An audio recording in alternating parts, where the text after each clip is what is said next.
তো এই আলোচনাটা যারা বিয়ে করছেন রিসেন্ট তাদের কাজে লাগবে, আর যারা করেন নাই করবেন, শীঘ্রই করবেন, এদেরও কাজে লাগবে। আর যারা মুরব্বী অনেক অভিজ্ঞতা ওনাদেরও কাজে লাগবে, ওনারা এটা শুনে নাতি নাত করতে শোনাতে পারবে, ঠিক কিনা? তাহলে কারোরই লস নাই। বিষয় কি?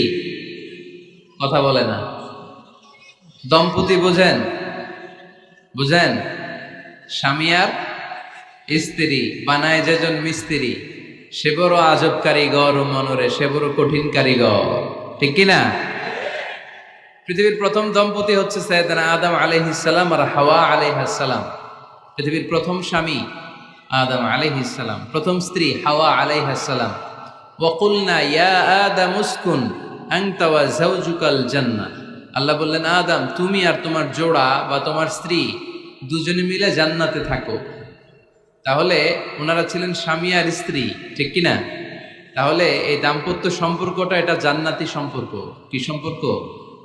উত্তর দিতে হবে। দৌলতপুরের ভাইরা রাগ করছেন আমার সাথে? শীত লাগতেছে? উত্তর দেওয়া যাবে আওয়াজ করে? হ্যাঁ, আওয়াজ করে উত্তর দিবেন, মুখে তালা মেরে বসে থাকা যাবে না। তাহলে পৃথিবীর প্রথম স্বামীর নাম কি? আদম আলাইহিস সালাম। পৃথিবীর প্রথম স্ত্রী হাওয়া আলাইহাস সালাম। এই দাম্পত্য সম্পর্কটা বড় মধুর, বড় গভীর, বড্ড ভালোবাসার, ঠিক কিনা? স্বামী আর স্ত্রী, স্বামী আর স্ত্রী, এই সম্পর্কটাকে আল্লাহ তাআলা কোরআনে পোশাকের সাথে তুলনা করেছেন। কিসের সাথে? পোশাক। আরবিতে বলে লিবাস। আরবিতে কি বলে? লিবাস। আল্লাহ বলেছেন, ও নারীরা তোমরা পুরুষদের জন্য পোশাক, আর ও পুরুষেরা তোমরা নারীদের জন্য পোশাক। পড়েন সুবহানাল্লাহ। পোশাকের বেসিকলি তিনটা কাজ। কয়টা? কেউ কথা কয় না, আরো জোরে বলেন কয়টা? এখন আওয়াজ আসলো কোত্থেকে? আওয়াজ করে উত্তর দিবেন, চিল্লায় বলেন পোশাকের কাজ কয়টা? এভাবে শেষ পর্যন্ত খোঁচায় যেন সাউন্ড বের করা না লাগে, স্বপ্রণোদিত ভাবে উত্তর করবেন, ক্লাসের মতো হোক। তিনটা কাজ। এক নম্বর কাজ হচ্ছে পোশাক ইজ্জতের আবরু, লজ্জাস্থান ঢেকে রাখে, ঠিক কিনা? আমাদের লজ্জাস্থান ঢেকে রেখেছে আমাদের পোশাক। ঠিক তেমনি স্বামী তার স্ত্রীর ইজ্জত হেফাজত করে, স্ত্রী তার স্বামীর ইজ্জত হেফাজত করে, স্বামী তার স্ত্রীর চরিত্র হেফাজত করে, আর স্ত্রী তার স্বামীর চরিত্র হেফাজত করে। এজন্য আল্লাহ একে অপরের উদাহরণ দিতে যে লেবাস বা পোশাকের সাথে তুলনা দিয়েছেন। সুবহানাল্লাহ পড়েন। পোশাকের দুই নাম্বার কাজ হচ্ছে সৌন্দর্য। এই যে কত সুন্দর ডিজাইন করা, এমব্রয়ডারি করা পোশাক যখন আমরা পরি সুন্দর লাগে না? তেমনি পুরুষের চোখে নারী সুন্দর, নারীর চোখে পুরুষ সুন্দর, স্বামীর চোখে স্ত্রী সুন্দর, স্ত্রীর চোখে স্বামী সুন্দর। সুবহানাল্লাহ পড়েন। পোশাকের তিন নাম্বার কাজ হচ্ছে কমফোর্ট, আরাম দেয়া, প্রশান্তি দেয়া। শীতকালে এই যে আমরা ব্লেজার পরেছি, জ্যাকেট পরেছি, অনেকে চাদর গায়ে দিয়েছেন, কেউ মাথায় রুমাল দিয়েছেন, কেউ গলায় মাফলার দিয়েছেন, একটা উষ্ণ উষ্ণ আরাম আছে না নাই? আবার গরমের কালে পাতলা সুতি কটনের কাপড় পরলে একটা আরাম আছে না নাই? তাহলে পোশাক পরলে যেমনি আমাদের দেহ প্রশান্ত হয়, আরাম পাওয়া যায়, তেমনি স্বামী স্ত্রীর স্পর্শ পেলে সে আরাম পায়, তার হৃদয়টা প্রশান্ত করে দেয় কে? আবার স্ত্রী স্বামীর সঙ্গ পেলে তার মধ্যে প্রশান্তি এনে দেয় কে? এজন্য রাব্বুল আলামিন বলেন, হুন্না লিবাসুল লাকুম ওয়া আনতুম লিবাসুল লাহুন্না। ও দুনিয়ার নারীরা, তোমরা হলে পুরুষদের জন্য পোশাক, পুরুষ হলো নারীদের জন্য পোশাক। সুবহানাল্লাহ পড়েন। পোশাক যেমনি ইজ্জত আবরুর হেফাজত করে, তেমনি স্বামী স্ত্রী একে অপরের ইজ্জত হেফাজত করে। পোশাক যেমনি সৌন্দর্য বাড়ায়, স্বামীর চোখে স্ত্রী সুন্দর, স্ত্রীর চোখে স্বামী সুন্দর। পোশাক যেমনি আরাম দেয়, স্বামী তার স্ত্রীর স্পর্শ পেলে, স্ত্রী তার স্বামীর স্পর্শ পেলে হৃদয়ে প্রশান্তি অনুভব করে, ঠিক কিনা? এজন্য দাম্পত্য জীবন, এখানে স্বামীও আছে স্ত্রীও আছে, ইংরেজিতে বলে কাপল, কাপল লাইফ। এই বিশ্ব সভ্যতা নির্মাণে নারী পুরুষ, স্বামী স্ত্রী দুইজনেরই অবদান আছে না নাই? এজন্য সুনানে তিরমিজির বর্ণনায় আল্লাহর হাবিব সাল্লাল্লাহু আলাইহি ওয়াসাল্লাম বললেন, আন-নিসাউ শাকাইকুর রিজাল নারীরা হচ্ছে পুরুষের কাউন্টার পার্ট, নারীরা হচ্ছে পুরুষের পার্টনার, সহকর্মী, সহযোগী। এই বিশ্ব সভ্যতা নির্মাণে শুধু পুরুষদেরই অবদান নাই, নারীদের অবদান আছে না নাই?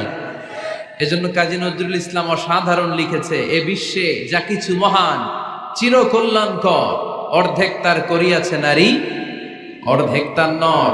তার মানে নর নারী, স্বামী স্ত্রী দুইজনেরই অবদান এই মানব সভ্যতায় আছে না নাই? এই সম্পর্কটাকে আল্লাহ লেবাসের সাথে তুলনা করলেন, মেটাফরিক্যালি, রূপক ভাবে আল্লাহ পোশাকের সাথে তুলনা করলেন। পোশাক যেমনি গায়ের সাথে লেগে থাকে, পোশাক যেমনি চামড়ার সাথে মিশে থাকে, স্বামী স্ত্রীর সম্পর্কটাও এরকম একাকার, মিলেমিশে, ভালোবেসে একাকার। স্বামী স্ত্রীর রিলেশনশিপ সম্পর্কটা অনেকটা হাত আর চোখের মতো। হাত ব্যথা পেলে চোখ দিয়ে পানি ঝরে, আবার চোখ দিয়ে পানি ঝরলে হাত সেই পানি মুছে দেয়, ঠিক কিনা? তাহলে সম্পর্কটা কেমন যেন হাত আর চোখের মতো। হাত কেটে গেলে পানি পড়ে কোন দিক দিয়ে? চোখ দিয়ে পানি ঝরে, আবার চোখ দিয়ে পানি ঝরলে চোখের পানি মোছার জন্য হাতের দরকার আছে না নাই? তাহলে একেবারে মিলেমিশে একাকার সুখী দাম্পত্য জীবন, স্বামী স্ত্রী এই জান্নাতি সম্পর্কটাকে কিভাবে উপভোগ করবে, কিভাবে একে অপরের সাথে ডিলিংস করবে, আচরণ করবে, এ ব্যাপারে কোরআন এবং সুন্নায় আমাদের জন্য গাইডলাইন দেয়া আছে না নাই? আমরা গাইডলাইন নিব কোরআন থেকে। কোত্থেকে? কোরআন থেকে আর সুন্নাহ থেকে। কারণ এই কোরআন আর সুন্নাহ আমাদেরকে সঠিক জীবন দর্শন শিখায়, কিভাবে এই পৃথিবীতে চললে পৃথিবীতেও সুখ, আবার আখেরাতেও সুখ, এর সব দিক নির্দেশনা কোরআনে আছে না নাই? তাহলে এই যে স্বামী স্ত্রীর দাম্পত্য জীবন, এক্ষেত্রে প্রত্যেককে আল্লাহ তাআলা কিছু দায়িত্ব দিয়েছে। আজকে দায়িত্বগুলোর ব্যাপারে আমরা শুনব। স্ব স্থানে থেকে প্রত্যেকেই, স্বামী যদি স্বামীর দায়িত্ব পালন করে, স্ত্রী যদি স্ত্রীর দায়িত্বটুকু পালন করে, তাহলে দাম্পত্য জীবনটাকে জান্নাতি দাম্পত্য সুখ দিয়ে ভরে দিবে কে? আল্লাহ। আমাদের প্রত্যেকের দাম্পত্য জীবন সুখী হোক, সমৃদ্ধ হোক, আমরা চাই কি চাই না? অনেকে বলে হুজুর সুখ নাই, সুখ নাই, ঘরের ভেতরে গেলেই জাহান্নাম। আহা, কথা শোনে না আমার। আবার স্ত্রীরা বলে হুজুর দোয়া করবেন, পরকিয়া করে, খালি এসএমএস পাঠায়, আমারে ভাল লাগে না, এখন এখন অন্যদিকে ঘুরে, এরকম আসরা নাই? দুই দিক থেকে অভিযোগ। বোনদের জন্য কোনো প্যান্ডেল ট্যান্ডেল আছে নাকি আজকে? হ্যাঁ, দিনের বেলা সমাবেশ ছিল তো, এটা হয়ে গেছে তো মাইকের সাউন্ড নিশ্চয়ই। এই এদিকে উঠছে কে? টান দেন এদেরকে ধরে, টানেন টানেন, টাইনা বসান বসান, টান দেন টান দেন, হুজুরে ধরেন, হুজুরে ধরেন। ধরতে পারেন নাই হুজুরে? ধরছেন? হ্যাঁ, টান দেন, এই তো টাইনা বসেন। এদিকে তাকান, এদিকে হয়েছে, হ্যাঁ বসাই দিচ্ছে। এইভাবে চলবে একেবারে শেষ পর্যন্ত। উঠলে খবর আছে, শুরুতে সুযোগ দিয়েছি, সুযোগ নেন নাই। তো আমরা প্রথমে স্বামীর দায়িত্ব শুনবো। দাম্পত্য জীবনে স্বামীকে আল্লাহ তাআলা কি দায়িত্ব দিয়েছে, তারপর স্ত্রীকে আল্লাহ তাআলা কি দায়িত্ব দিয়েছে, এবং দুইজনের আবার কালেকটিভ সম্মিলিত কিছু দায়িত্ব আছে, এগুলো আমরা শুনবো। শুনতে রাজি আছেন তো? কষ্ট হচ্ছে আপনাদের? আচ্ছা, এই বাম দিকটা আমাকে কষ্ট দিয়েই যাচ্ছে, খালি আওয়াজ, কথা। একটু থামছে আবার শুরু, কেন? আমার দিকে তাকান। আরেকজনকে থামতে বলছে কি আপনার? এই থামো থামো, এগুলো বলেন কেন? আপনি থামেন, তাহলে তো হয়ে গেল। হ্যাঁ, আবার আমার সাথে কথা বলেন, আপনি চুপ। তো প্রথমে আমরা সম্মিলিত দায়িত্বের কথা শুনবো। সম্মিলিতভাবে আল্লাহ স্বামী স্ত্রী দুইজনকেই কিছু দায়িত্ব দিয়েছে, যে দায়িত্বটা দুইজনের উপরই বর্তায়। এরপরে শুনবো স্বামীকে আল্লাহ কিছু দায়িত্ব দিয়েছে, এটা শুনবো। এরপরে স্ত্রীকে কিছু দায়িত্ব দিয়েছে। আল্লাহর কসম, এই দায়িত্বগুলো যদি স্বামী স্ত্রী সম্মিলিতভাবে পালন করে, এক একটা ঘরকে আল্লাহ জান্নাতি পরিবার বানায় দিবে, সুখী সমৃদ্ধ জান্নাতি দম্পতি বানায় দিবে। এরকম দাম্পত্য জীবন, সুখময় দাম্পত্য জীবন আমাদের হোক। আমরা চাই কি চাই না? চাই। তাহলে আমরা প্রথমে আলাদা আলাদা দায়িত্ব শোনার আগে সম্মিলিত বা কালেকটিভ রেসপন্সিবিলিটি কি আছে, এই সম্মিলিত দায়িত্বগুলো শুনবো। স্বামী স্ত্রীর দুইজনের কাঁধেই বর্তায় এরকম প্রথম দায়িত্ব হচ্ছে স্যাক্রিফাইস। দাম্পত্য জীবনের আসল খেলাটা হচ্ছে স্যাক্রিফাইসের খেলা। কিসের খেলা? স্যাক্রিফাইস। এটা লাগবে। আমার বোনেরা, অথবা যুবতী বোনেরা, অথবা রিসেন্টলি বিয়ে হয়েছে এরকম বোনেরা, আজকে তো এক ভাই এসে দোয়া চাইলো, হুজুর 3 দিন আগে বিয়ে হয়েছে আমার, একটু দোয়া করে দেন। তারপর যুবক ছেলেরা, তোমরা যারা বিয়ে করনি করবা, খেয়াল করে শোনো, এগুলো কাজে লাগবে। স্যাক্রিফাইসটা খুব জরুরি। স্যাক্রিফাইস ইজ দ্য কি of a successful happy couple life. একটা সুখী দাম্পত্য জীবনের আসল চাবি হচ্ছে স্যাক্রিফাইস। আওয়াজ করে বলতে হবে, চাবিটার নাম কি? স্যাক্রিফাইস করতে হবে, একটু মানিয়ে নেয়া, একে অপরকে বোঝা, একটু ভালোবাসা, একটু মানিয়ে চলা, এটার নাম হচ্ছে স্যাক্রিফাইস। একে অপরকে বোঝার চেষ্টা করা, একটু মানিয়ে চলার চেষ্টা করা, একটু ভালো লাগা, একটু ভালোবাসা, সুখ দুঃখ ভাগাভাগি করে মিলেমিশে একাকার হয়ে যাওয়া, এটার নামই দাম্পত্য জীবন, ঠিক কিনা? এটার নামই দাম্পত্য জীবন। মিলেমিশে একাকার হয়ে যেতে হবে, স্যাক্রিফাইসের মানসিকতা অর্জন করতে হবে। একে অপরের দোষ ধরলে চলবে না, কারণ no one is perfect in this life.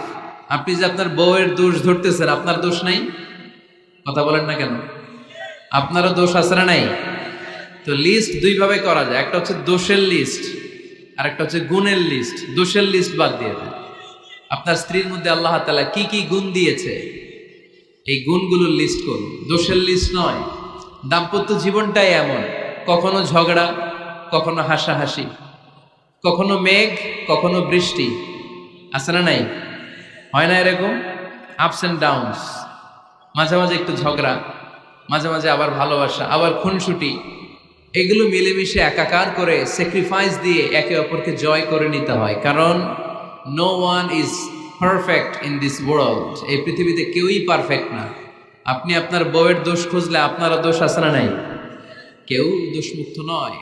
এজন্য দোষ না খুঁজে আমরা স্যাক্রিফাইস করব। দাম্পত্য জীবনের এটাকে সুখী সমৃদ্ধ করার 1 নাম্বার চাবিকাঠি হচ্ছে স্যাক্রিফাইস। তাহলে সুখী দাম্পত্য জীবনের 1 নাম্বার চাবির নাম কি? স্যাক্রিফাইস। চিল্লায় বলতে হবে, সেটা কি?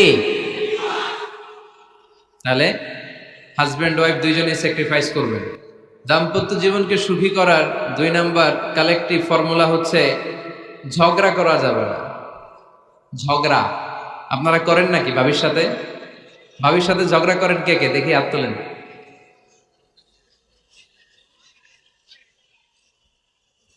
এদিকে সব আল্লাহর ওলি, এরা ঝগড়া টগড়া করে না। আপনি করেন? এই সাহসী সন্তান আছে কিছু, মাশাআল্লাহ। ঠিক আছে, বেশি করেন না আবার।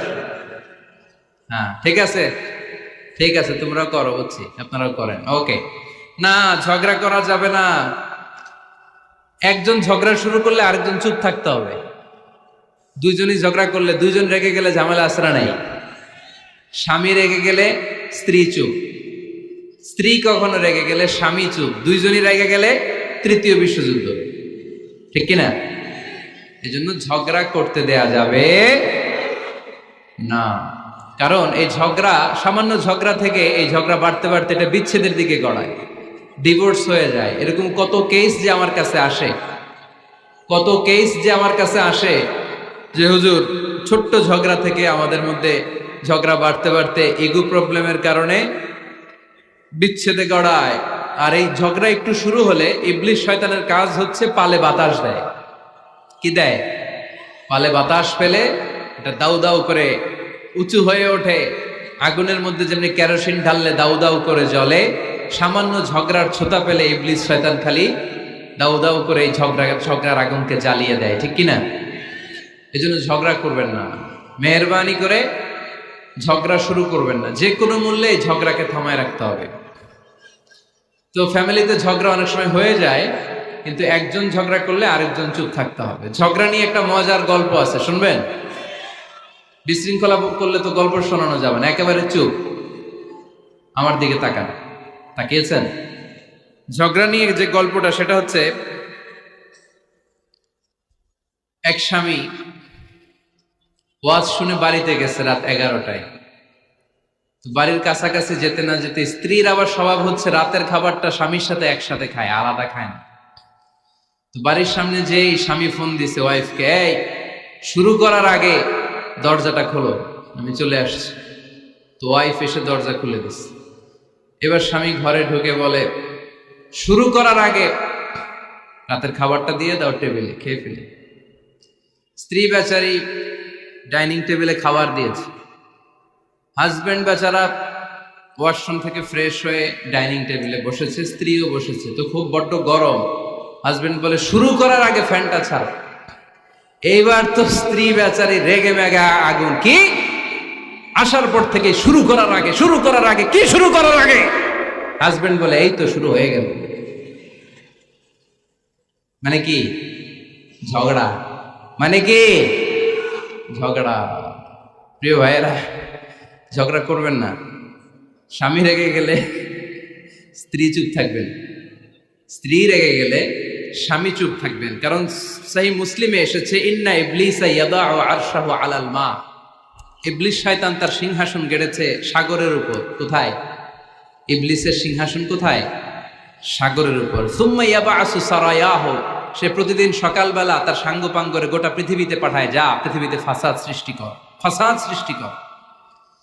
ইবলিস যখন সাঙ্গপাঙ্গদেরকে গোটা পৃথিবীতে ছড়িয়ে দেয়, সারাদিন ধোকা দেওয়ার পরে, ওয়াসওয়াসা দেওয়ার পরে, রাত্রিবেলা ইবলিসের কাছে ফিরে আসে, এসে বলে, ও ইবলিস, আমি আজকে আল্লাহর বান্দাদেরকে দিয়ে মিথ্যা কথা বলিয়েছি। ইবলিস বলে, এটা তো কোনো ব্যাপারই না, এগুলাই তো তোদের কাজ। আরেক শয়তান বলে, আমি ওজনে কম দিয়েছি একজনের মাধ্যমে বাজারে। ইবলিস বলে, এটাও তেমন বড় কোনো কাজ নয়। আরেকজন বলে, আমি সুদের ডিলিংস করিয়েছি। ইবলিস বলে, এটাও কোনো কাজ নয়। আরেক শয়তান বলে, আমি মদের আড্ডাখানায় নিয়ে মসজিদে যেতে নিয়েছিল, সেখান থেকে সরিয়ে মদের আড্ডাখানায় আল্লাহর বান্দাদেরকে নিয়েছি। ইবলিস বলে, এইটাও তেমন বড় কোনো কাজ নয়। আরেক শয়তান এসে বলে, মা তারাকতুহু হাত্তা ফাররাকতু বাইনাহু ওয়া বাইনা ইমরাআতিহি, আমি এক আল্লাহর বান্দার সাথে বান্দির ঝগড়া লাগিয়ে ঝগড়া করাতে করাতে তালাক পর্যন্ত নিয়ে গিয়েছি।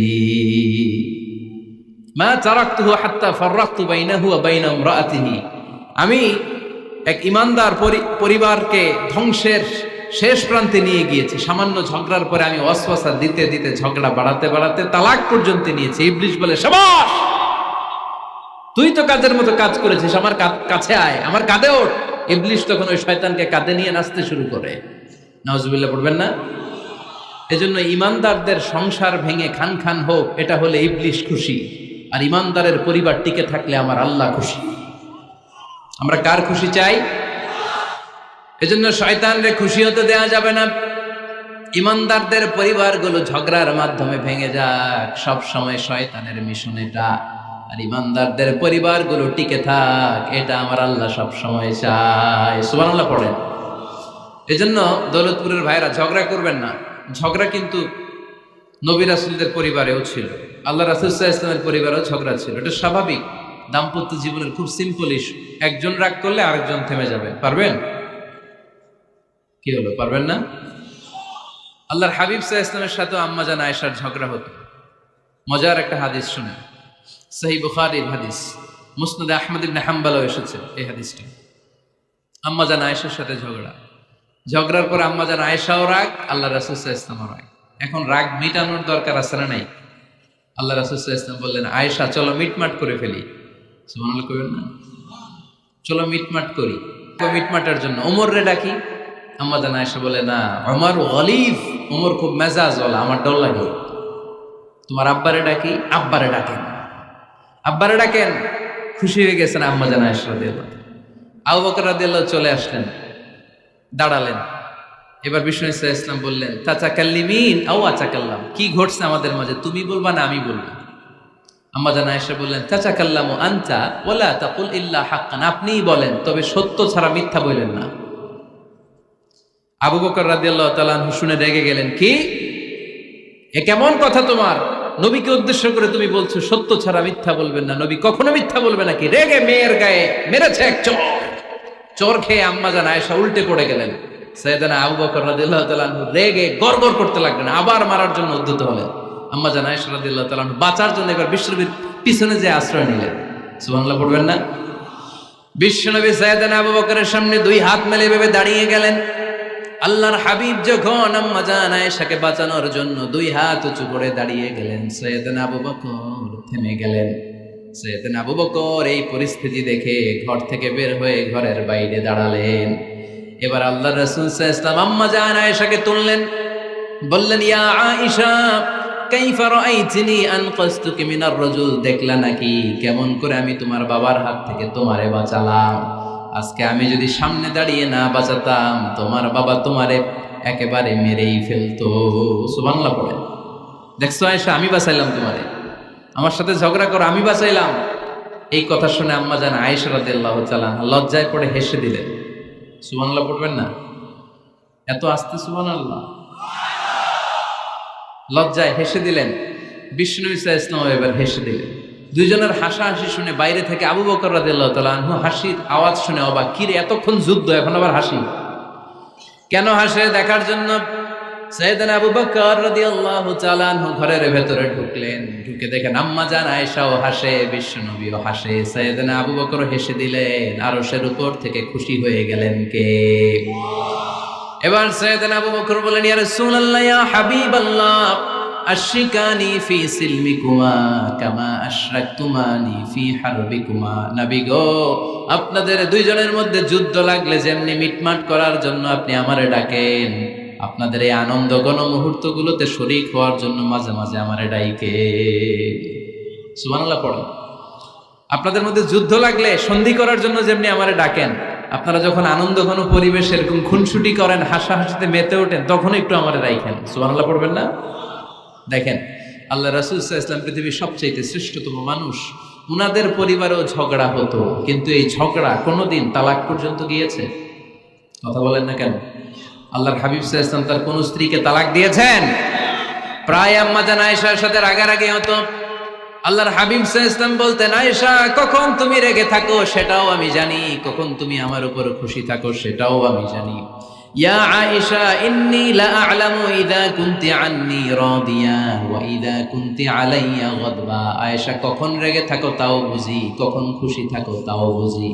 আম্মা জান আয়েশা বললেন, ইয়া রাসূলুল্লাহ কেমনে বোঝেন? বিষ্ণু বললেন, তোমার দোয়ার বাক্যগুলো শোনো বুঝি। যখন তুমি আমার উপরে খুশি থাকো তখন দোয়ার সময় তুমি এভাবে বলো, রব্বি মুহাম্মদ, ও মুহাম্মাদের রব আপনি আমাদের সব গুনাহ মাফ করে দেন। আর যখন তুমি আমার উপর রেগে থাকো তখন তুমি মুনাজাতের সময় বলো, রব্বি ইব্রাহিম, ইব্রাহিমের রব আপনি আমাদেরকে ক্ষমা করে দেন। তার মানে যখন তুমি রেগে থাকো তখন দোয়ার সময় আমার নামটা মুখে নিতে চাও না। সুবহানাল্লাহ পড়েন। তখন তুমি দোয়ার সময় অন্য নবীর নাম নাও। আম্মা জান আয়েশা বললেন, ইয়া রাসূলুল্লাহ মা আহাজুরু ইল্লা ইসমাক, আমি তো শুধু নামটাই সরাই, আমার মুখ থেকে কেবল আপনার নামটাই সরায় রাখি, আমার হৃদয় থেকে কখনো আপনারে সরাতে পারি না।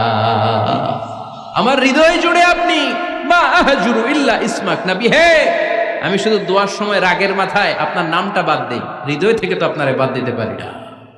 সুবহানাল্লাহ বলবেন না?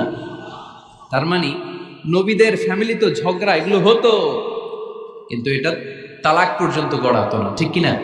তাহলে এখন থেকে আমাদের এই স্লোগান নিতে হবে যে ঝগড়া করলেও আমরা ডিভোর্সের দিকে যাব না। পারা যাবে? আর একজন রেগে গেলে আরেকজনকে চুপ থাকতে হবে। ভাবি রেগে গেলে আপনি চুপ, পারবেন? পারবেন না? ইনশাআল্লাহ। এই যারা বিয়ে করে না এরা ইনশাআল্লাহ, আর বাকিরা চুপচাপ। আওয়াজ করে পড়েন না ইনশাআল্লাহ।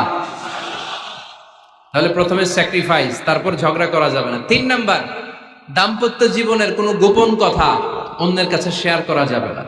হাদিসে এসেছে, এটাকে বলা হয়েছে আ'যামুল আমানা, এটা সবচেয়ে বড় আমানত। যারা দাম্পত্য জীবনের একান্ত বিষয় কারোর সাথে শেয়ার করে তারা সবচেয়ে বড় কবিরা গুনাহ করে। আশারুন নাস বলেছেন বিশ্বনবী এদেরকে, সবচেয়ে নিকৃষ্ট মানুষ। ইয়াউমাল কিয়ামাতি মানজিলাতান, আল্লাহর কাছে কিয়ামতের দিন সবচাইতে নিকৃষ্ট হয়ে দাঁড়াবে ওই দম্পতি, ওই নারী কিংবা ওই পুরুষ। তুফদি ইলা যাওজিহি ওয়া ইউফদি ইলা যাওজিহা সুম্মা ইউনশিরু সিররাহা, তারা একান্ত সময়ে ফিজিক্যাল ইন্টিমেসিতে যা করে এটা পরে মানুষের কাছে বলে বেড়ায়। এরকম আছে না নাই? খবরদার, এটা বড় কবিরা গুনাহ। অনেক বোনরা একসাথে হলে দাম্পত্য জীবনের বিভিন্ন গোপন বিষয় নিয়ে কথা বলে, আছে না নাই? অনেক পুরুষরা একে অপরের সাথে, বন্ধুদের সাথে বিভিন্ন বিষয় নিয়ে শেয়ার করে, এটা এমন ওইটা এমন, এগুলো বলা যাবে? আসিবাউ হারাম। দাম্পত্য জীবনের সব বিষয়, স্বামীর সব বিষয় স্ত্রীর কাছে আমানত, স্ত্রীর সব বিষয় স্বামীর কাছে আমানত রেখেছে কে? দাম্পত্য জীবনের এই প্রাইভেট লাইফের কোনো কিছু কিয়ামত পর্যন্ত অন্যের কাছে প্রকাশ করাকে হারাম ঘোষণা করে দিয়েছে কে? এজন্য খবরদার আমার বোনেরা, একসাথে মহিলারা হলে পেটের কথা পিঠের কথা সব বের করে দেয়, আছে না নাই? কিছু থাকে না, সব বের হয়ে যায়। খবরদার, সব বললেও দাম্পত্য জীবনের কোনো কথা শেয়ার করা যাবে। আমার ভাইয়েরা খবরদার, আপনাদের দাম্পত্য জীবনের কোনো কথা আপনার বন্ধুর সাথে শেয়ার করতে পারবেন না। এগুলো ফ্যামিলি শান্তি নষ্ট করে, দাম্পত্য জীবনের সুখকে নষ্ট করে। তাহলে 3 নাম্বার, প্রাইভেসি বজায় রাখবেন, এটা দুজনেরই দায়িত্ব। 4 নাম্বার, অহেতুক সন্দেহ পরিহার করুন। অনেক স্ত্রী আছে হাজবেন্ডের খালি সন্দেহ করে, এই ওদিকে তাকাই লাগেন, ওই মেয়ের দিকে তাকাই লাগেন, মোবাইল দেখি, মোবাইল দাও, ফেসবুকের পাসওয়ার্ড দাও, ঢুইকা দেখি মেসেঞ্জারে কার সাথে চ্যাট করছে, এই অফিসের ফাইল দেখি, এই এটা দেখি, এই তোমার ইনবক্স চেক করবো, এদিকে দাও, আছে না নাই? এই সন্দেহ ঘরটারে জাহান্নামের টুকরা বানিয়ে ছেড়েছে। অহেতুক সন্দেহ করবেন না। আবার ভাইরা ভাবিদেরকে অহেতুক সন্দেহ করবেন, এই ওদিকে গেলা কেন, ওদিকে তাকাইলা কেন, এটা করলা কেন, ওইটা করলা কেন, দেখি তোমার মোবাইল, তোমার মোবাইলের গ্যালারি দেখি, লক করে রাখছো কেন, লক খোলো, আছে না নাই? অহেতুক সন্দেহ ফ্যামিলিটারে জাহান্নামের টুকরা বানিয়ে দেয়। হ্যাঁ, ভ্যালিড কোনো অপরাধ যদি স্বামী করে ফেলে, ভ্যালিড কোনো অপরাধ যদি স্ত্রী করে ফেলে, পরকীয়ার কোনো বিষয় যদি প্রমাণিত হয়, বসেন, কনসাল্ট করেন, একে অপরের সাথে কথা বলেন, জিজ্ঞেস করেন। কিন্তু অহেতুক, আমি অনেক ফ্যামিলি এরকম দেখেছি, আমার কিছু বন্ধুকেও আমি দেখেছি যে এদের অবস্থা খুব খারাপ, খালি সন্দেহ করে, আছে না নাই? সন্দেহের রোগটা বড় রোগ, এই রোগ থেকে বেরিয়ে আসতে হবে। অহেতুক সন্দেহ করা যাবে না। 5 নাম্বার, হাজব্যান্ড ওয়াইফের দায়িত্ব হচ্ছে একে অপরের সহযোগী হতে হবে, সহকর্মী। আল্লাহর জান্নাত পাওয়ার ক্ষেত্রে একে অপরের সহযোগী।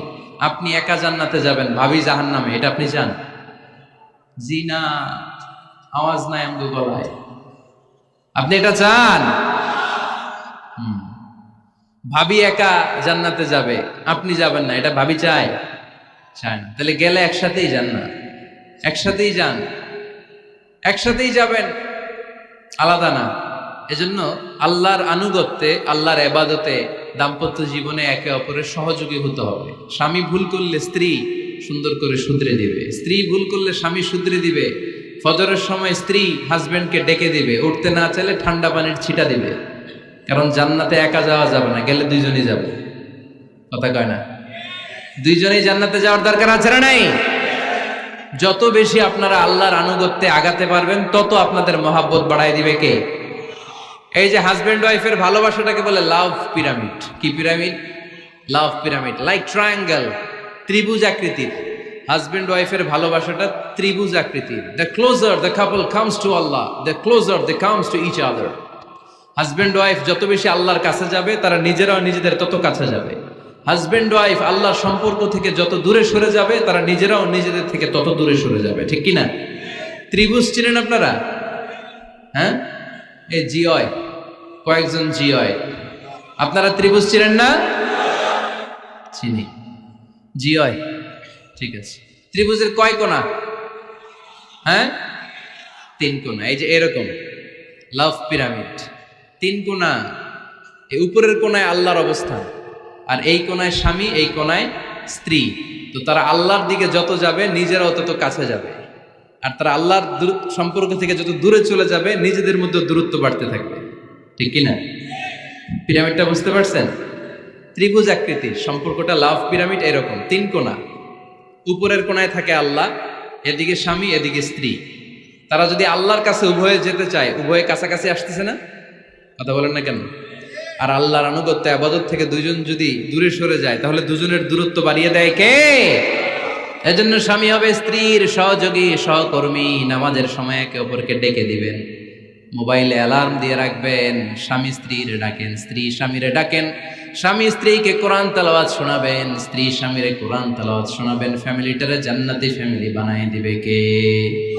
তাহলে এই 5টার দায়িত্ব কালেকটিভ রেসপন্সিবিলিটি, স্বামীর উপরও বর্তায়, স্ত্রীর উপরও বর্তায়। এগুলো মেনে চললে দাম্পত্য জীবন সুখকর করে দিবে কে?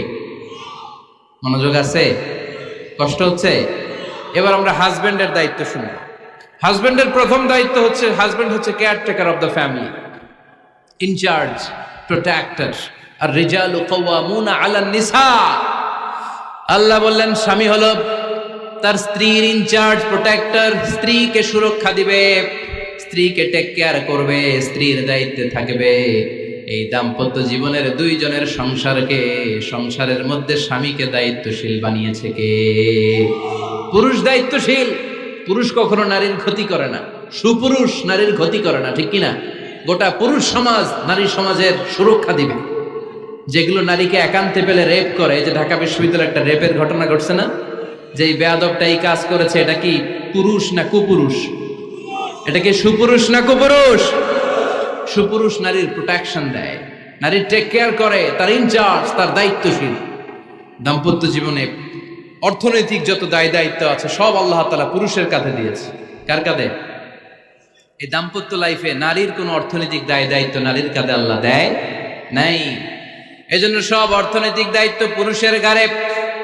4টা অর্থনৈতিক দায়িত্ব আছে। পুরুষ নারীকে মহারণা দিবে, পুরুষ নারীকে খাবারের ব্যবস্থা করবে, পুরুষ নারীকে পোশাকের ব্যবস্থা করবে, পুরুষ নারীর জন্য রেসিডেন্সিয়াল ব্যবস্থা করবে, ঠিক কিনা? وآتوا النساء صدقاتهن نحلة فإن طبن لكم عن شيء منه نفسا فكلوه هنيئا مريئا। সুবহানাল্লাহ পড়ে। সব স্বামীদেরকে আল্লাহ ডেকে বললেন, ও স্বামীরা শোনো শোনো, বিয়ের পর সাথে সাথে স্ত্রীর কাছে তুমি মোহরানা আদায় করে দাও। মোহর দেয়া নফল নাকি ফরজ? জোরে বলেন। তোমরা কি দাও? সিলটি পুলা মোহরানা দাও? হ্যাঁ, মোহরানা দিতাই নাকি যৌতুক খাইতা? খিতা করতা? হ্যাঁ, কি দিব? মোহরানা দিব। মোহরানা দেয়াকে ফরজ করেছে কে? আল্লাহ। তো মোহর দিতে টাকা লাগে না? এই টাকার দায়িত্ব পুরুষের ঘাড়ে দিছে কে? 2 নাম্বার দায়িত্ব, আলাল মাউলুদি লাহু রিজকুহুন্না ওয়া কিসওয়াতুহুন্না বিল মা'রুফ। স্বামী স্ত্রীর জন্য খাদ্যের ব্যবস্থা করবে, পোশাকের ব্যবস্থা করবে। 3 নাম্বার, ওয়াসকিনুহুন্না মিন হাইসু সাকানতুম মিন ওয়াজদিকুম। নিজের সামর্থ্যের মধ্যে থেকে স্ত্রীর জন্য রেসিডেন্সিয়াল একটা এরিয়ার ব্যবস্থা করে দিবে। সুবহানাল্লাহ পড়ো। তাহলে অর্থনৈতিক দায়িত্বের মধ্যে 4টা: মোহরানা দেয়া, মিলস খাবারের ব্যবস্থা করা, মানে ফুডিং এন্ড ক্লোথিং, পোশাকের ব্যবস্থা করা, সর্বশেষ রেসিডেন্সিয়াল ব্যবস্থা করা। এই যে অর্থনৈতিক সব দায়িত্ব, খরচ যেখানেই আছে, সব দায়িত্বগুলো পুরুষের কাঁধে দিল কে? চিল্লায় বলেন কে? খরচের সবকিছু আল্লাহ তাআলা পুরুষের কাঁধে দিয়েছে। এটা হচ্ছে পুরুষের ফিনান্সিয়াল দায়িত্ব। এবার দাম্পত্য জীবনে পুরুষের নন ফিনান্সিয়াল কিছু দায়িত্ব আল্লাহ তাআলা দিয়েছে, এগুলো আমরা শুনি। এদিকে ওঠাওটি করলেন কে কে দেখি? আটকান, এদেরকে আটকান, ধরেন ধরেন, এদেরকে ধরেন। হ্যাঁ, কে হইছে? শেষ করে দিব তো খিতা হইতা? হ্যাঁ, জোরে মাতো, চলবে চলবে।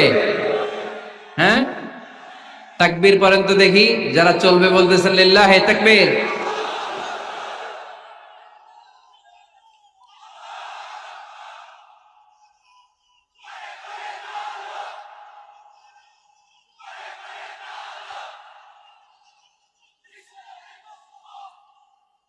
মাশাআল্লাহ মাশাআল্লাহ।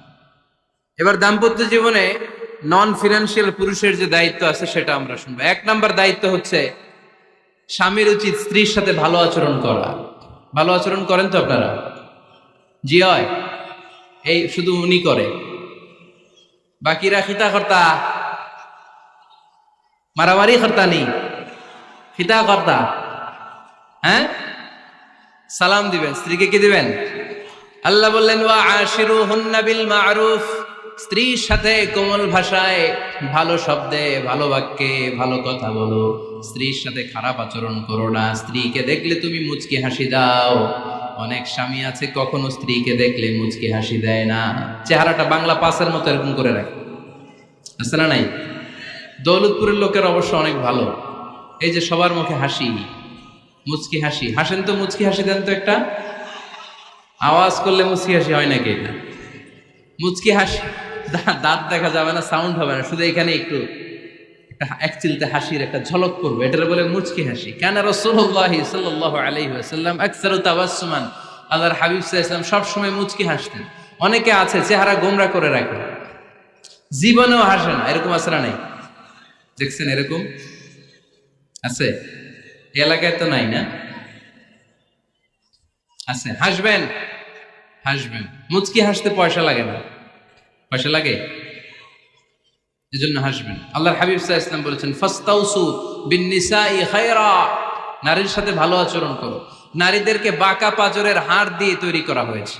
এই হাড়কে সোজা করতে গেলে ভেঙে যাবে, রেখে দিলে বাঁকাই থেকে যাবে। তো কি করতে হবে? ফাস্তাউসু বিন-নিসাই খায়রা, কোমল আচরণ করো। আবার আল্লাহর হাবিব সাল্লাল্লাহু আলাইহি ওয়াসাল্লাম বললেন রিফকাম বিল কাওয়ারিদ, নারীদেরকে কাচের তৈজসপত্র বাসনের সাথে, গ্লাসের সাথে আল্লাহর হাবিব সাল্লাল্লাহু আলাইহি ওয়াসাল্লাম তুলনা করলেন। কাচের তৈজসপত্র, কাচের গ্লাস, কাচের প্লেট যেমনি আস্তে তুলতে হয়, আস্তে রাখতে হয়, নারীদের সাথে এরকম কোমল আচরণ করার আদেশ দিয়েছে কে? কাচের গ্লাস, তৈজসপত্র, জগ কিভাবে রাখেন আপনারা? খুব জোরে এরকম থপাস করে নাকি? উঠানোর সময় থপাস করে উঠান? খুব স্মুথলি এটা ধরতে হয়, স্মুথলি এটা রাখতে হয়। তেমনি নারীদের সাথেও স্মুথলি আচরণ করবেন। নারীদেরকে যত আপনি কোমল মোলায়েম ভাষায় কথা বলতে পারবেন, তারা তত আপনার কথা শুনবে। যত সুন্দর সুন্দর কথা, নারীকে, স্ত্রীকে বলবেন তুমি আমার সব, তুমি আমার কৈতরী, তুমি আমার টুনটুনি, তুমি আমার ময়না পাখি, তুমি আমার সোনা পাখি। ওই যে কয় কলিজা, তার মানে প্র্যাকটিস চলে বাসায়। আর কি ডাকেন? ভাবিরে কি ডাকেন বলেন? জান।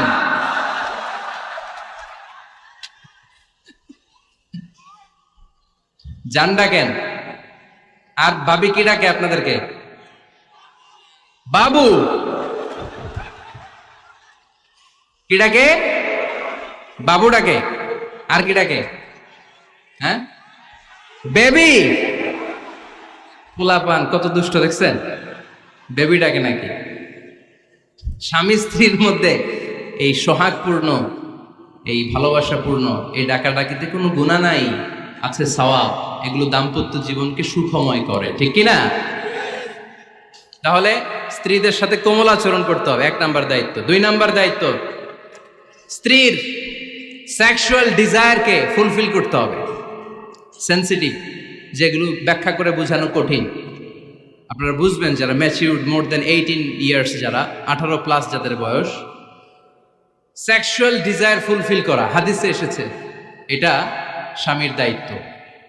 ফিজিক্যাল ইন্টিমেসির সময় নিজের ডিজায়ার ফুলফিল হলেই কুইট না করা, সময় দেয়া, এটা আবশ্যক। এই বিষয়েও প্রত্যেক স্বামীর খেয়াল রাখা দরকার। সংক্ষেপে শেষ করে দিলাম। 3 নাম্বার, স্ত্রীর ব্যক্তিগত বৈধ কাজে স্বাধীনতা দিতে হবে স্বামীর। অনেক স্বামী এই ছোট্ট বিষয় নিয়ে মারামারি লাগায় ফেলে ঘরে। স্ত্রীর ব্যক্তিগত বৈধ যে চয়েস, এটাতে আপনি স্বাধীনতা দিবেন। স্ত্রীর মনে চায় রান্না বান্না শিখতে, আপনি বললেন তুমি কম্পিউটার শিখো, কিলাকিলি আছে না নাই? স্ত্রীর মনে চায় কাঁথা সেলাই শিখতে, নকশি কাঁথা, আপনি বললেন না তুমি ল্যাঙ্গুয়েজ শিখো, ঝামেলা আছে না নাই?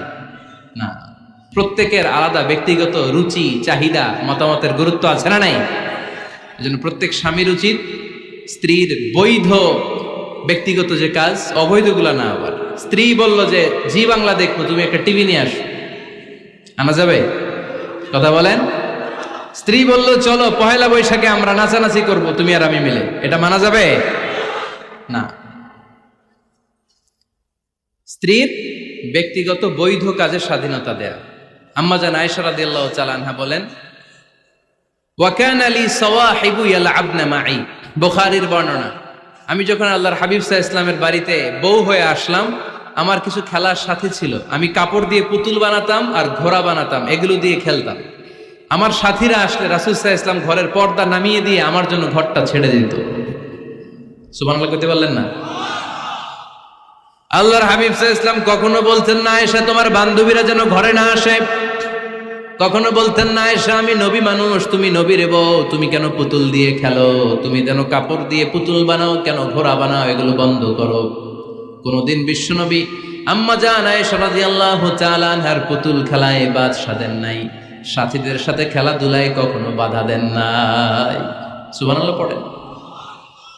ছোট্ট মেয়েদের জন্য কাপড়ের পুতুল দিয়ে খেলাধুলা করা এটা জায়েজ, কারণ ছোট্ট মেয়েরা দেখবেন পুতুল বানায়, এটারে দুধ খাওয়ায়, এটার জন্য রান্না করে, এটারে গোসল করায়। এটাকে ছোট্ট মেয়েদের জন্য পুতুল খেলা জায়েজ রাখা হয়েছে এজন্য, কারণ তারাই কিছুদিন হবে এই প্রজন্মের মা। তাদের সন্তানদেরকে কেমন করে লালন পালন করবে তার একটা প্র্যাকটিস খেলার ছলেই ছোটবেলায় হয়ে যায়। সুবহানাল্লাহ পড়েন। এজন্য 3 নম্বর দায়িত্ব স্ত্রীর ব্যক্তিগত হালাল যে কাজগুলো আছে তার ব্যক্তিগত এই ভালো কাজগুলোতে আপনার স্বাধীনতা দিতে হবে, বাধা দেয়া যাবে না। প্রশংসা করবেন। কি করবেন? প্রশংসা। আমরা খালি দোষ খুঁজি, তোমার রান্না ভালো না, তোমার চেহারা ভালো না, তোমার বাপ ভালো না, তোর মা ভালো না, তোর 14 গোষ্ঠী খারাপ, আছে না নাই? তো এই বেডি আপনারা ভালোবাসবে? এই বেডি তো আজীবন আপনার বদনাম করবে, ঠিক কিনা? কোনোদিন তারে আপনি প্রশংসা করলেন না, প্রশংসা করবেন।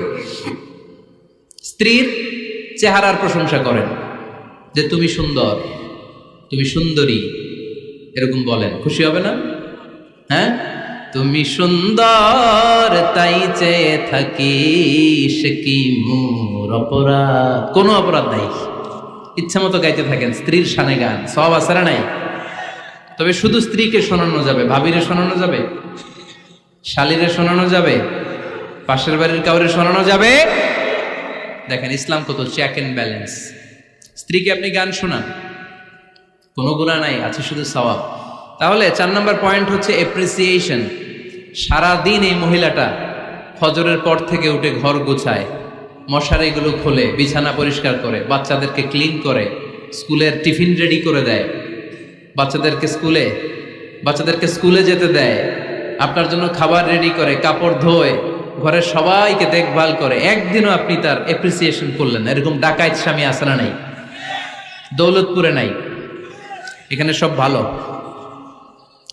এপ্রিসিয়েট করবেন। আমরা ভুলে যাই, একটা থ্যাঙ্কস দিতে ভুলে যাই, একটা জাযাকিল্লাহ, আল্লাহ তোমাকে জাযা দেখ, এটাও বলি না। এদিকে তাকান, বলবেন তুমি সুন্দরী, তুমি অনন্যা, তুমি সুস্নিগ্ধা, তুমি প্রিয়ংবদা, তুমি সুহাসিনী, তুমি সুকেশিনী, তুমি সুভাষিনী, তুমি অসূর্যম পোষ্যা, মেঘে কালো কেশ, কাজল কালো চুল, হরিণের মতো ডাগর ডাগর দুটি তোমার চোখ। আহা হা, পোলাপান খুশি হয়ে গেছে। আহা হা, ওরা মুখস্থ রাখতেছে, বলবে এগুলা। বিয়ে করে নাই কিন্তু এখনো, তো জায়গা মতো বলবা। গার্লফ্রেন্ডে বলো না আবার। কাকে বলবা? স্ত্রীকে। কাকে? স্ত্রীকে। পারা যাবে না? একটু এপ্রিসিয়েশন দেওয়া যাবে না ওনাদেরকে? একটু প্রশংসা করবেন। প্রশংসা পেলে নারীরা বড্ড খুশি হয়। যদি আপনি বলেন যে তোমার রান্নাটা আজকে অসাধারণ হয়েছে, দেখবেন আরেক বাটি আইনা দিতেছে, খাইতে পারতেছে না, এরপরে পাতে তুলে দেয়, আরেকটু খাও, আরে খাও না, আছে না নাই? ওই যে প্রশংসা করছেন, খুশি হয়ে গেছে তো। আপনি 10,000 টাকার বান্ডিল দিয়ে আপনার বউকে যত খুশি করতে না পারবেন, রান্না মজা হয়েছে এইটা বলে আপনি অনেক বেশি খুশি করতে পারবেন। আল্লাহর হাবিব সাল্লাল্লাহু আলাইহি ওয়াসাল্লাম কখনো স্ত্রীদের রান্নার বদনাম করে নাই। সুবহানাল্লাহ পড়বেন না? আওয়াজ করে পড়েন সুবহানাল্লাহ। আজ থেকে স্ত্রীর সৌন্দর্যের প্রশংসা করবেন, কাজের প্রশংসা করবেন, রান্নার প্রশংসা করবেন, এপ্রিসিয়েশন দিবেন। পারবেন তো? রান্নার প্রশংসা নিয়ে মজার একটা গল্প আছে, শুনতে চান? তো উঠতে শুরু করলেন যে, হ্যাঁ, এখন আর কে কারে ধরবে? অনেকে উঠে গেছে। 2টার দিকে যারা বসা, প্রায় আমার মাহফিলগুলোতে এই সমস্যা হয়। গাইবান্ধাতে আমি গেলাম, জিজ্ঞেস করলাম কখন আসছেন? কয় ফজর পরে আসছেন। তো ফজর পরে আসছেন, এত আগে আসছেন কেন? কয় জায়গা পাবো না, এই জন্য। লক্ষ লক্ষ মানুষ, কে কাকে নিয়ন্ত্রণ করবে? লক্ষ লক্ষ মানুষ। আমার জীবনে এত বড় প্যান্ডেল আমি কথা বলি নাই। এরা সকাল থেকে বসে আছে, পেশাব আটকে রাখছে, এটা ক্ষতিকর না? এরা আজহারিকে দেখার পরে এরপরে ওঠা আরম্ভ করছে, দেখাইছি, কয় দেখে গেছি হুজুর, এরপরে চলে যাচ্ছে। তা আপনাদেরও কি অবস্থা এরকম? হ্যাঁ, আচ্ছা ঠিক আছে।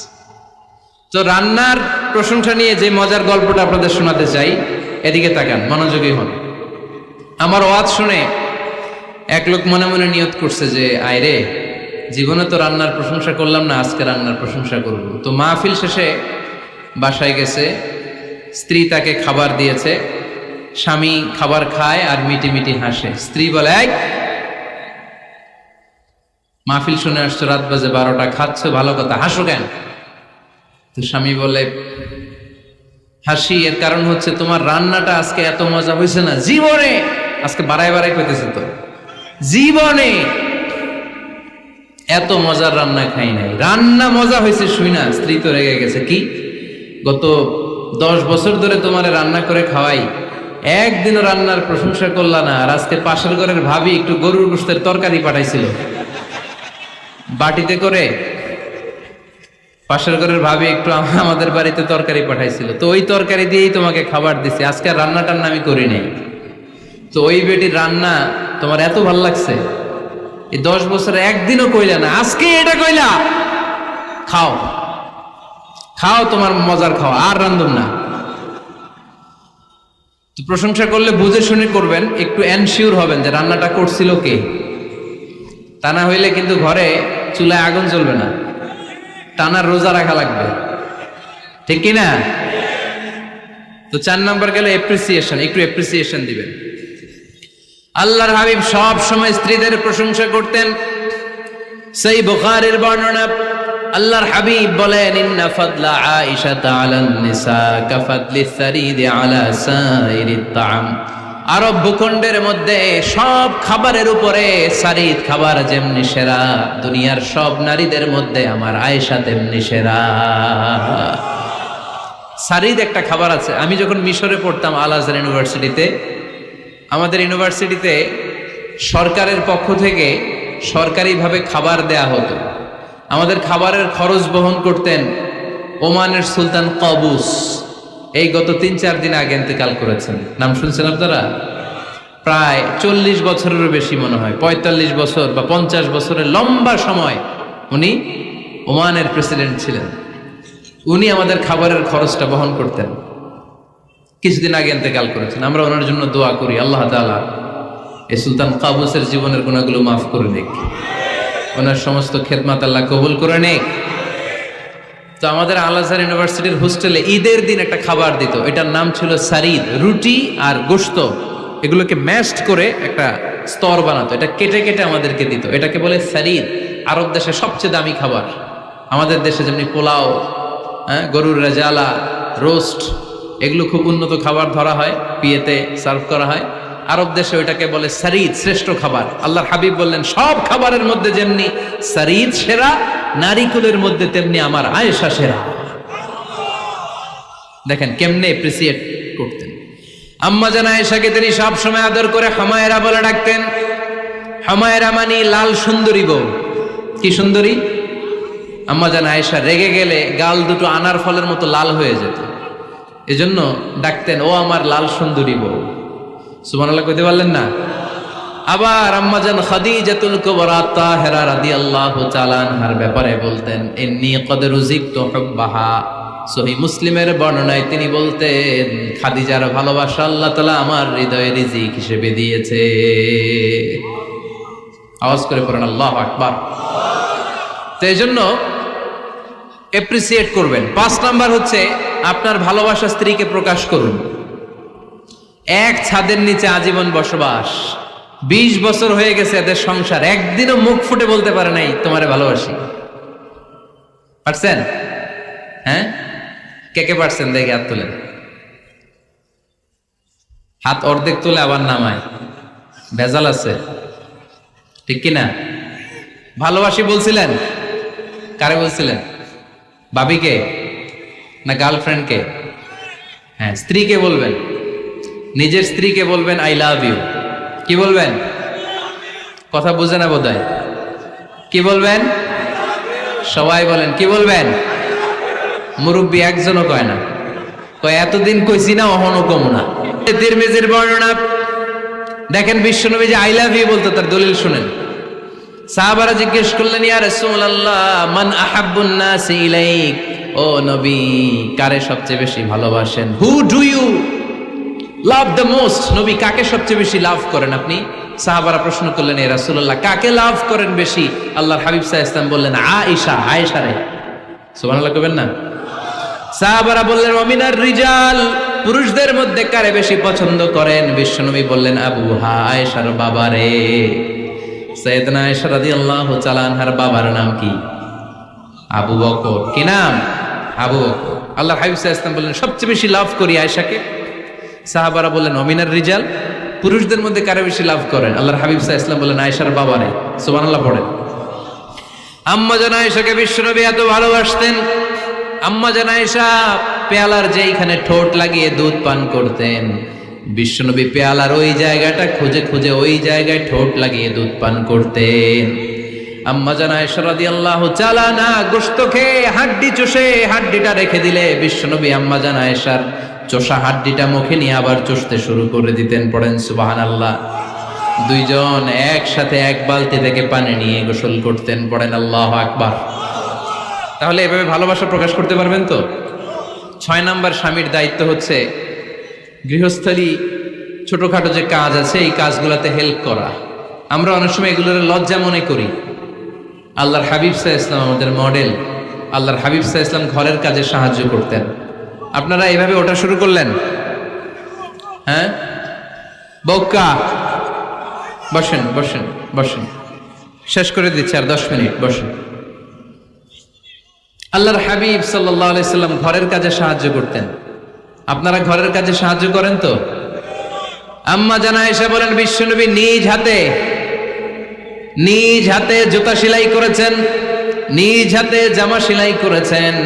মুসনাদে আহমদ ইবনে হাম্বলের বর্ণনা, আল্লাহর রাসূল সাল্লাল্লাহু আলাইহি ওয়াসাল্লাম দুধ খেতে মন চাইলে নিজ হাতে ছাগলের দুধ দহন করেছেন। সুবহানাল্লাহ। নিজে আটার খামির বানাতেন, আম্মা জান আয়েশা চুলায় সেকা দিতেন। আবার আম্মা জান আয়েশা রাদিয়াল্লাহু তাআলা আনহা আটার খামির বানাতেন, বিশ্বনবী এটা চুলায় সেকা দিতেন। সুবহানাল্লাহ পড়ে। দুধ খেতে চাইলে নিজ হাতে বিশ্বনবী ছাগির ওলান থেকে দুধ দহন করে আম্মা জান আয়েশার কাছে এনে দিয়ে দিতেন। সুবহানাল্লাহ পড়ে। তাহলে ঘরের কাজে সহায়তা করবে, ঘরের কাজে সহায়তা। 7 নাম্বার হালাল এন্টারটেইনমেন্ট, হালাল বিনোদন, এটা ইসলাম জায়েজ রেখেছে। অনেকে আমরা বিনোদনটাকে হারাম মনে করি, এরকম আছে না নেই? হ্যাঁ, বিনোদন 2 ধরনের, একটা হারাম এন্টারটেইনমেন্ট আর একটা হচ্ছে হালাল এন্টারটেইনমেন্ট। আম্মা জান আয়েশা রাদিয়াল্লাহু তাআলা আনহাকে নিয়ে মরুভূমিতে দৌড়াদৌড়ি করতেন। ভাবির সাথে দৌড়াদৌড়ি করছেন কারা কারা? দেখি হাত তোলেন। হ্যাঁ, দৌড়াদৌড়ি করছেন কোথায়? যৌতুকের লাগে হেতেরে দৌড়াইছেন? হেতি বাসাল্লাই দিছে দৌড়, এই দৌড়াদৌড়ি না। আম্মা জান আয়েশা রাদিয়াল্লাহু তাআলা আনহার সাথে বিশ্বনবী মরুভূমিতে দৌড়াদৌড়ি করেছেন। বলেছেন, আয়েশা দেখো কে কার আগে ওই খেজুর বাগান ধরতে পারে, তুমি আগে না আমি আগে। একবার বিশ্বনবী জিতলেন, তার 7 বছর পরে প্রথমে আম্মা জান আয়েশা রাদিয়াল্লাহু তাআলা আনহা ওই দৌড়ে জিতলেন। তার 7 বছর পরে বিশ্বনবী জিতে আম্মা জান আয়েশাকে হারায় দিলেন। পড়েন সুবহানাল্লাহ। ঈদের দিন আম্মা জান আয়েশাকে হাবাসি সাহাবাদের তীর আর বল্লম দিয়ে যে খেলা চলতেই খেলা দেখাতেন। সুবহানাল্লাহ পড়েন। বিশ্বনবী খেলা দেখাতেন আম্মা জান আয়েশাকে। এই হচ্ছে স্বামীর দায়িত্ব। হালাল এন্টারটেইনমেন্ট আপনি করতে পারবেন। বসেন, দোয়া করে দিচ্ছি, বসেন। বুঝতে পারছি অনেক আগে আসছেন আপনারা।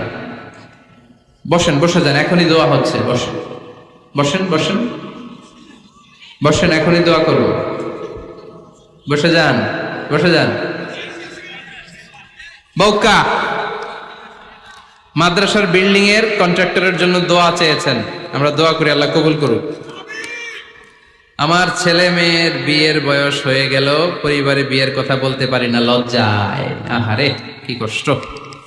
মনে করি পরে করে, এটা বললে তারা বলবে এখনো বয়স হয় নাই বিয়ের, পরিবার থেকে বিয়ের কথা চিন্তা করে না। এ ব্যাপারে কিছু বলুন। কিছু বললাম। এই সমস্যা পুরো বাংলাদেশে, ছেলে মেয়েদেরকে সময় মতো বিয়ে দেয় না। ইউটিউবে এই নিয়ে আমার কথাবার্তা পাবেন, শুনে নিয়ে। ছেলের বাবা মেয়ের বাবাদেরকে বলি, ছেলে মেয়েরা উপযুক্ত হলে বিয়ে দিয়ে দেন। বিয়ে না দিলে যৌবনের তাড়নায় যত পাপ করবে, এই পাপগুলো মা বাবার কাঁধেও আছড়া নেই। আচ্ছা, 8 নাম্বার স্বামীর দায়িত্ব হচ্ছে, স্বামীর দায়িত্ব বলেই এখন দোয়া।